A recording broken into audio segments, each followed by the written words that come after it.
Damn! Today's tune will give you a great car that can run the Sardegna World Touring event in 25 minutes, and that car is the 25th anniversary edition Red Bull x2019.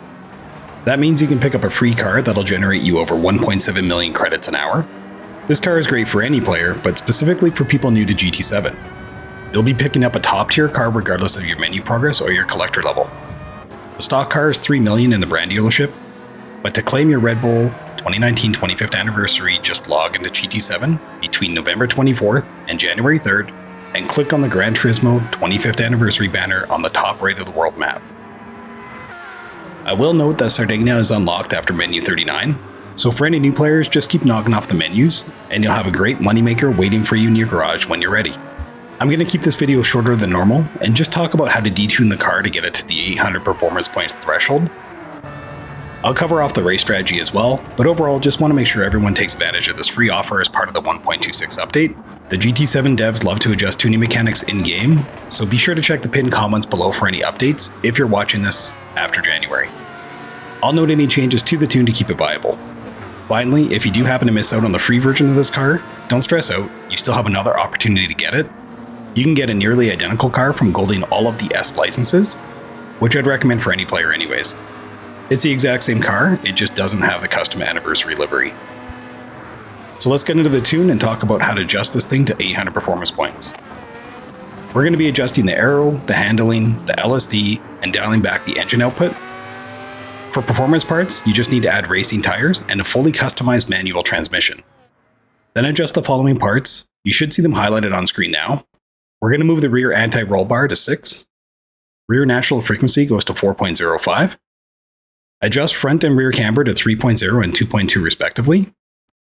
Add a bit of toe out angle to 0.12. Adjust front downforce to 803 and rear downforce to 1600. We're going to dial back the ECU to 78%. As for the ballast, we're going to add 197 pounds, putting it at -12. The power restrictor is 78%. And I've added some manual tuning to the gear ratios, so one thing to note on this tune is the gearbox feels incredibly slow with the manual. So aside from the last 2 laps, you'll rarely put this car into 6th gear. I've intentionally spaced the gears to allow you to keep it in 5th. I found I had a bit better lap times this way. The final adjustment I made was adding +1 to the rear braking balance. And that's it.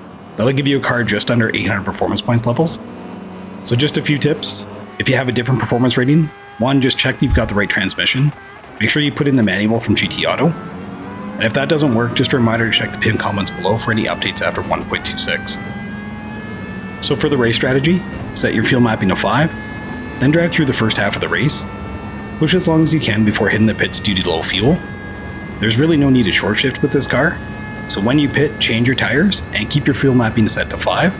On lap 13, you can lower that fuel mapping to 3, and on the final 2 laps, you can drop that fuel mapping to 1 and go full tilt. And that's it. My times were just around 25 minutes, 30 seconds with a few wall and car rubs, so I'm positive you can get this below 25 minutes with a clean race. But the car handles well, your single pit strategy will guarantee you a win, and it's legitimately a fun car to drive. I hope you enjoy this tune and you're able to get this free offer with the anniversary event. Or, again, if you're watching this at a later time, just go through and do your S-Class licenses and you'll get the same car in your garage. So if you're looking to connect with others around gaming in general, feel free to join our 22 Gaming Discord. If you're looking for more info on GT7, tunes, or gaming in general, it's a great community. As always, thank you for your time. I'll see you in the next one.